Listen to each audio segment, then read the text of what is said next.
when their health declines, when taking care of themselves becomes more difficult, nursing home is often the first thought that comes to mind.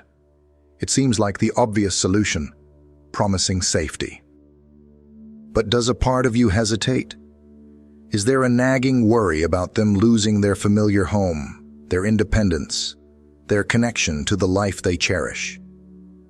Is there another way? A better option, where our loved ones aren't just physically safe, but truly feel alive, living joyfully, meaningfully, and with dignity? The answer is yes.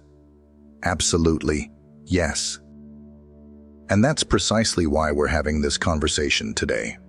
Together, we're going to explore 6 promising and more humane alternatives to nursing homes. These are paths that not only can be financially sensible, but more importantly, they prioritize comfort, joy, and the autonomy of older adults. Join me as we delve into each option.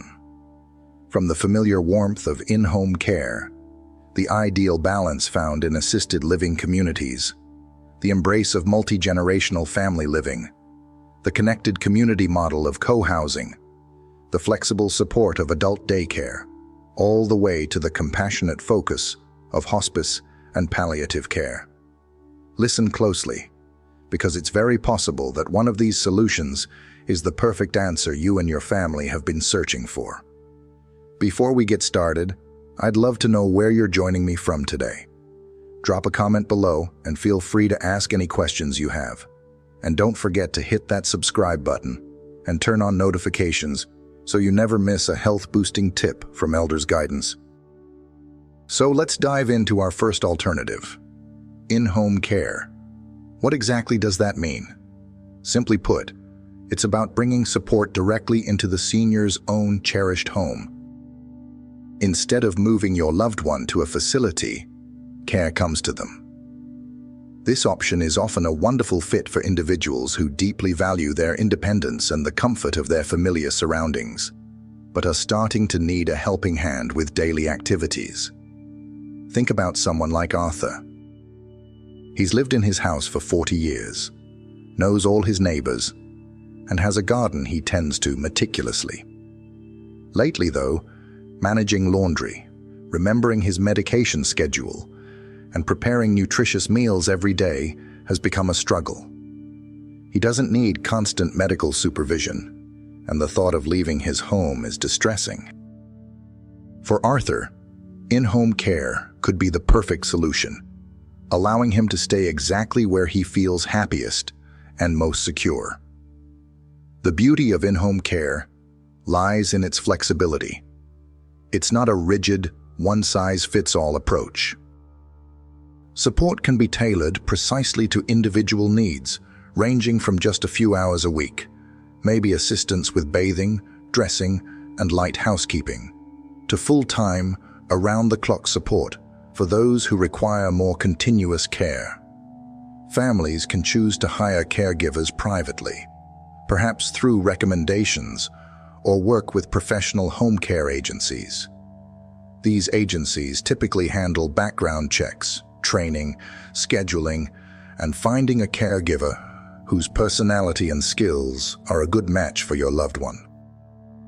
Services can encompass a broad range: help with personal hygiene, meal preparation, medication reminders, transportation to doctor's appointments or social outings, essential companionship to ward off loneliness, and even specialized support for conditions like Alzheimer's or mobility limitations. What are the key benefits? Well, arguably the most significant is the profound emotional comfort and security of remaining in one's own home. It's about waking up in your own bed, having coffee on the familiar porch, being surrounded by personal treasures and decades of memories. This continuity significantly reduces the stress, anxiety, and confusion that often accompany a move to an unfamiliar, institutional environment. Furthermore, in-home care provides dedicated, personalized, one-on-one attention that's often hard to replicate in larger facilities. The caregiver's focus is entirely on your loved one, adapting to their specific routines, preferences, and pace. If your mother enjoys a particular radio show at a certain time, or your father prefers his lunch served precisely at noon, the caregiver can accommodate that. This individualized approach fosters a stronger sense of dignity and control. Financially, depending on the level of care needed, in-home care can often be more cost-effective than full-time residency in a nursing home, especially if 24/7 skilled nursing isn't required. You typically pay only for the hours and services utilized. Staying home also means maintaining vital connections to neighbors, local community groups, beloved pets, and the simple freedom of having family visit whenever they please. However, it's essential to consider the potential challenges. If round-the-clock supervision or complex ongoing medical support is needed at home, the costs can certainly add up, sometimes even exceeding nursing home fees. There's also a layer of responsibility for the family, particularly if hiring privately. This can involve managing schedules, handling payments, ensuring caregiver reliability, and generally overseeing the care plan, which can be demanding, especially for long-distance caregivers. Sometimes, minor home modifications might be necessary for safety, like installing grab bars or improving lighting. Despite these points, for many seniors like Arthur, whose primary need is support with daily living in the place they love most, in-home care offers an invaluable path forward. It empowers them to retain their autonomy, comfort, and connection to their community. With thoughtful planning and open communication, it stands as a compassionate, effective, and often preferred first choice for aging gracefully in place. If you enjoyed this video, comment 1 to let me know. If not, comment 2. Your thought matters to me either way. Okay, moving on from care within one's own four walls, let's explore our second alternative, assisted living. Now, this term can sometimes cause confusion, so it's crucial to understand right away that assisted living is not the same as a traditional, medically intensive nursing home. Think of it more accurately as a residential community environment designed specifically for seniors. It's for those who are still largely independent, but could benefit from having support services readily available, along with opportunities for social engagement. So, who typically finds assisted living to be a good fit? It's often an excellent choice for older adults who are finding the upkeep of a house becoming too burdensome, perhaps feeling the effects of isolation living alone, or needing some reliable help with things like remembering medications or preparing nutritious meals daily. However, they generally don't require the constant, high-level medical care provided in a nursing home. Picture someone like Helen. She's active and enjoys chatting with people, but managing grocery shopping, cooking, and cleaning feels overwhelming now.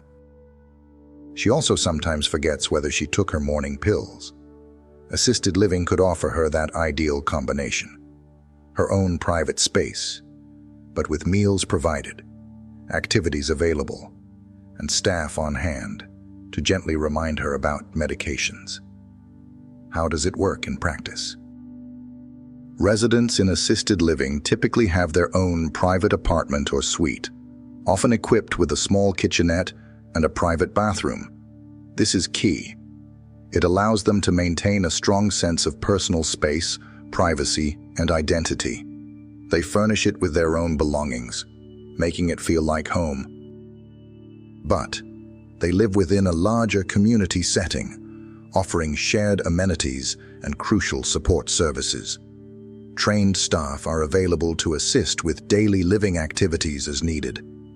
This might include help with bathing or dressing, housekeeping and laundry services, transportation for errands or appointments, and managing medications. Meals are commonly served restaurant-style in a communal dining area, which naturally encourages socializing. The overall atmosphere is intentionally designed to feel more like a welcoming residential community, not a clinical institution. What are the standout benefits? Perhaps the most significant is achieving that balance between independence and support. Seniors retain control over their personal lives and routines within their own apartments, but gain the invaluable peace of mind that comes from knowing help is nearby if needed. It effectively bridges the gap between living entirely independently and needing full-time nursing care. Another major plus is the focus on social engagement. Loneliness can be detrimental to health. Assisted living communities actively combat this by organizing a wide range of activities, like exercise classes, book clubs, card games, musical entertainment, and group outings. This built-in social life can drastically reduce feelings of isolation and boost emotional well-being. Furthermore, residents are freed from the daily burdens of cooking, cleaning, and home maintenance, freeing up time and energy for hobbies and enjoyment. However, there are important considerations. Assisted living is generally not equipped for individuals with serious, complex, or rapidly changing medical conditions that require intensive, skilled nursing care around the clock. The level of medical support is more limited compared to a nursing home. Costs also need careful examination. While often less expensive than nursing home care, the base monthly fee might cover standard services, but costs can increase, sometimes substantially, if additional personal care or specialized support becomes necessary. It's vital to get a clear understanding of the fee structure and what services incur extra charges. Finally, quality and atmosphere can vary significantly between different facilities, so thorough research and personal visits are essential. For many seniors like Helen, seeking relief from household chores, desiring more social interaction, and wanting the security of available help without giving up their personal freedom entirely, assisted living presents a very appealing and viable option. It fosters a supportive community environment while respecting individual autonomy, offering a practical and often fulfilling middle ground. All right, our third alternative brings us right into the heart of family connection: moving in with family. This is perhaps one of the most traditional forms of elder care, deeply rooted in cultural values and the simple desire to keep loved ones close during their later years. It involves an aging parent or relative coming to live within the home of their adult children or other close family members. This path is built on a foundation of strong relationships, mutual respect, and a shared willingness to adapt. It tends to work best when family bonds are close. There's adequate physical space within the home to accommodate everyone comfortably. And perhaps most importantly, when there's open and honest communication about expectations and responsibilities from the outset. Consider the Ramirez family. After Grandpa Miguel had a fall, his daughter Elena and her husband decided it was time for him to move in with them and their teenage children.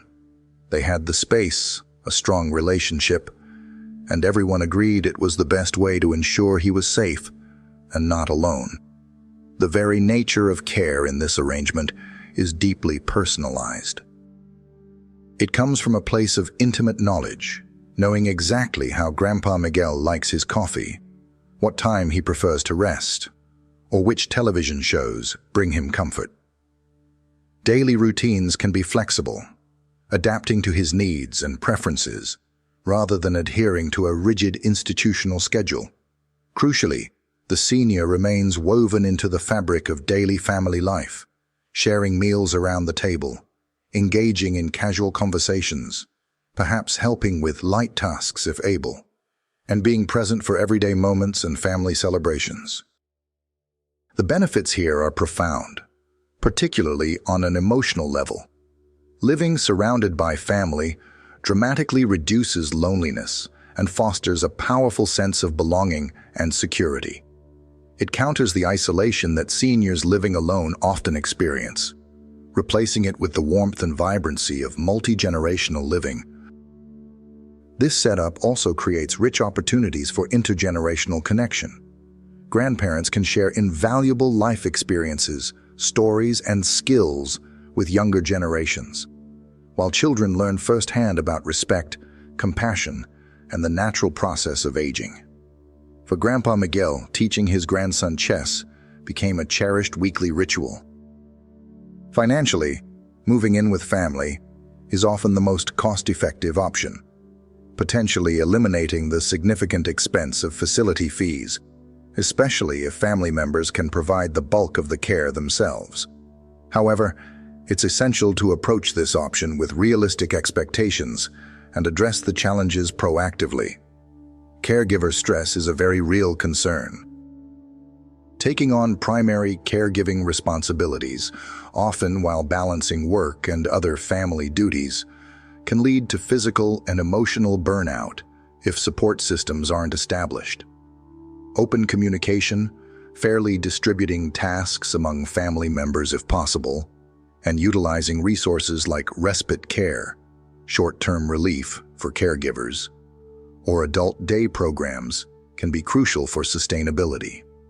The family home might also require modifications for safety and accessibility, perhaps installing grab bars in the bathroom, ensuring pathways are clear, or even adapting a ground floor room.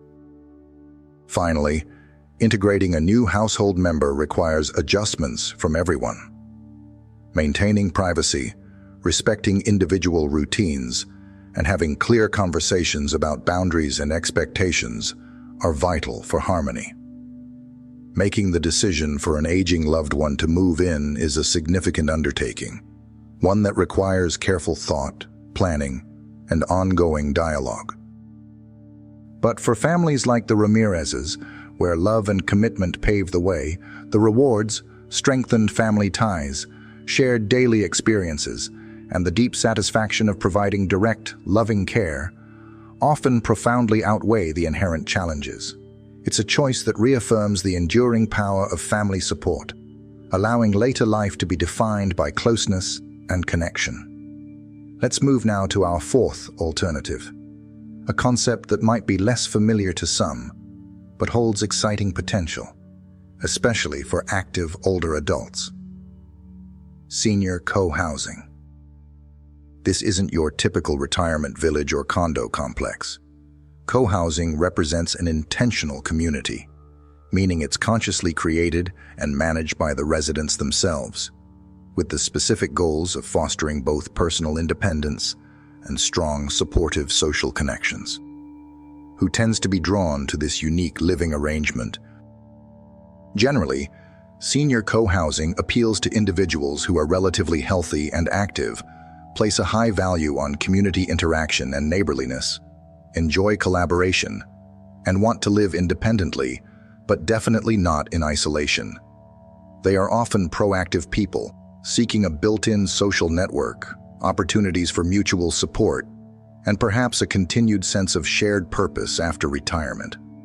Imagine David and Susan, a couple who always enjoyed being part of neighborhood groups and volunteer initiatives. As they looked ahead, they wanted a living situation that would maintain that sense of connection and allow them to contribute to their immediate environment alongside like-minded peers. So, how does co-housing actually work?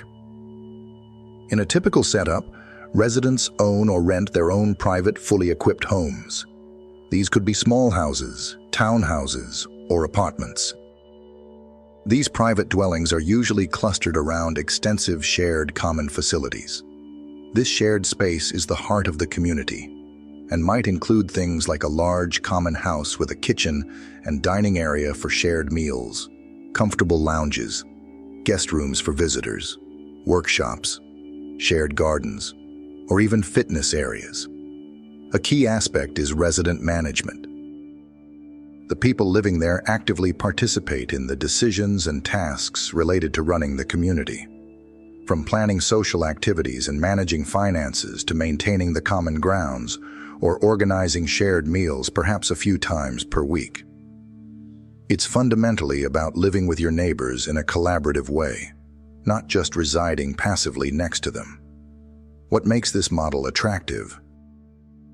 A primary benefit is the powerful antidote it offers to loneliness and isolation.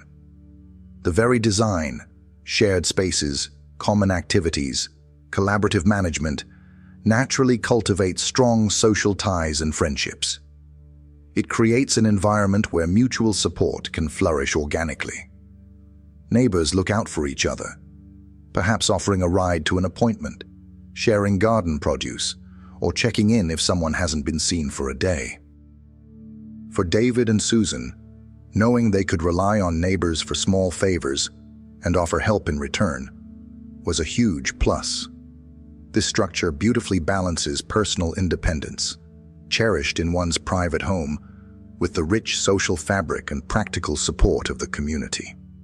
Furthermore, sharing resources, think lawnmowers, tools, sometimes even cars or bulk grocery purchases, can lead to cost savings and a more sustainable lifestyle. Participating actively in the community's management and activities also provides residents with continued engagement, purpose, and a sense of contribution. However, co-housing isn't without its challenges. Because it's still a relatively niche concept, finding an existing senior co-housing community can be difficult. And starting one from scratch requires significant dedication, time, and organizational effort from a committed group. This model also demands active participation. It thrives when residents contribute their time and energy, so it may not suit those seeking a purely passive living arrangement. And, as with any group living closely and making decisions together, disagreements can arise. Successful communities need effective communication strategies and ways to manage conflict constructively. Finally, while some communities might pool resources to hire occasional outside help, the co-housing model generally works best for seniors who are still relatively healthy and able to manage most of their own needs while contributing to the community. In essence, senior co-housing offers an innovative and empowering alternative for older adults who desire an active, socially connected life where independence is balanced with meaningful community involvement and mutual support. It requires a certain spirit of collaboration, but for those like David and Susan who embrace it, co-housing provides a vibrant, engaging, and deeply supportive environment for aging confidently among friends. Now for our fifth alternative, let's discuss a resource offering crucial daytime support: adult day care.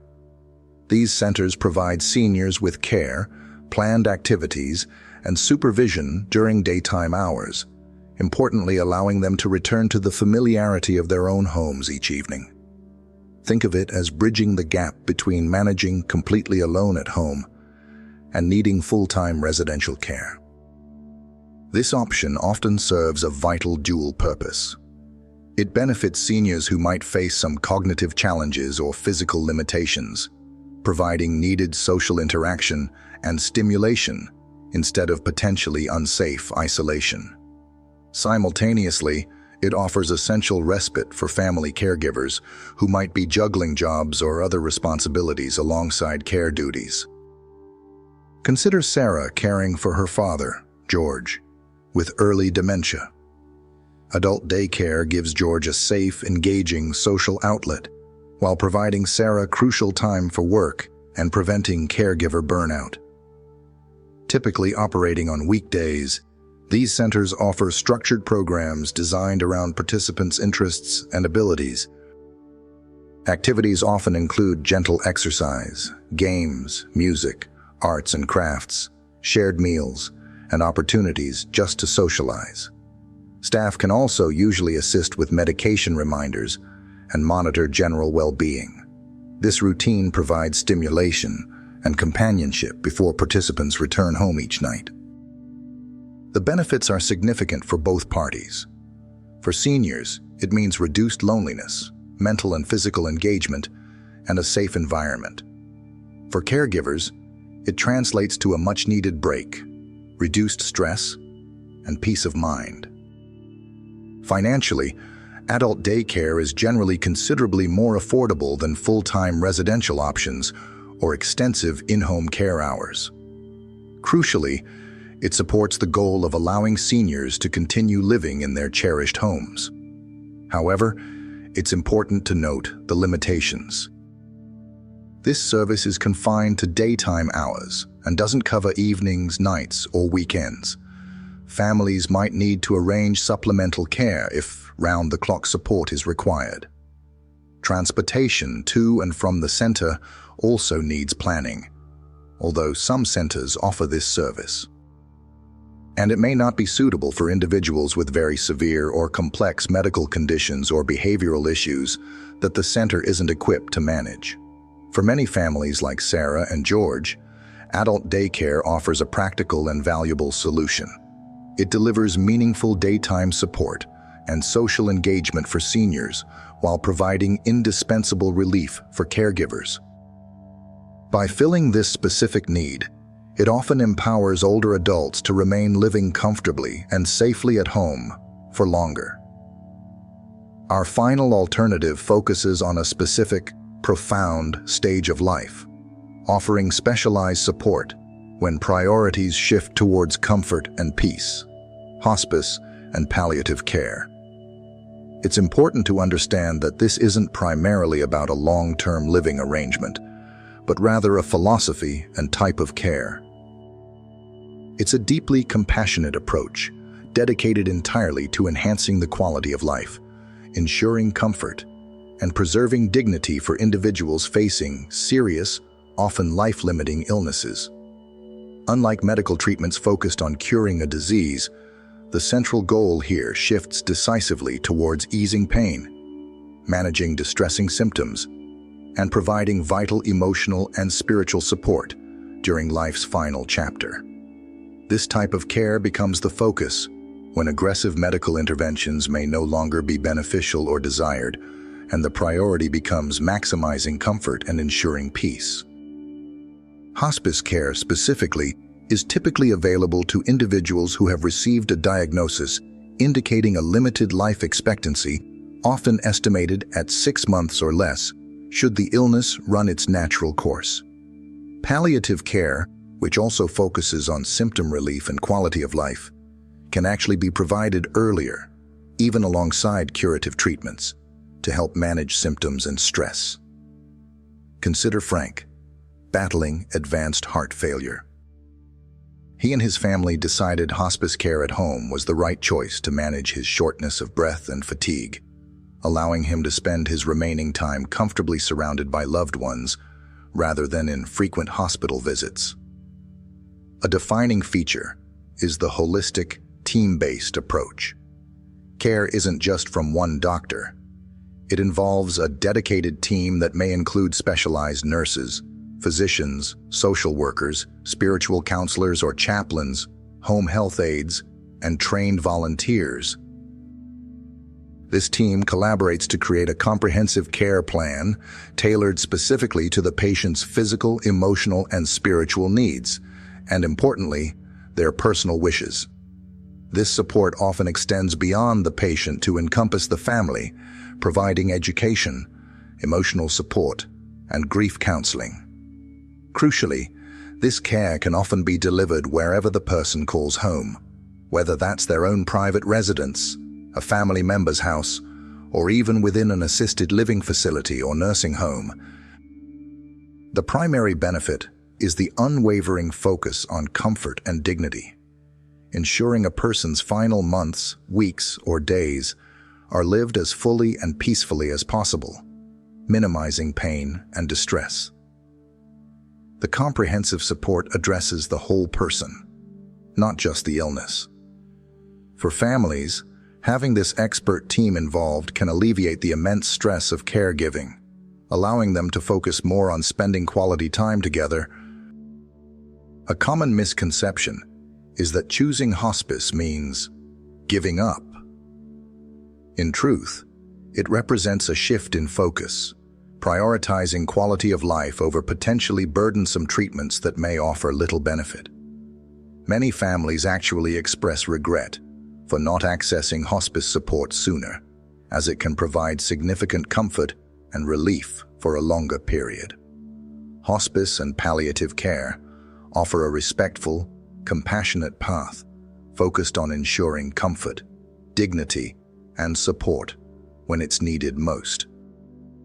It honors the individual's journey, providing care that aligns with their values and helps them and their families navigate life's final stages with peace and holistic support.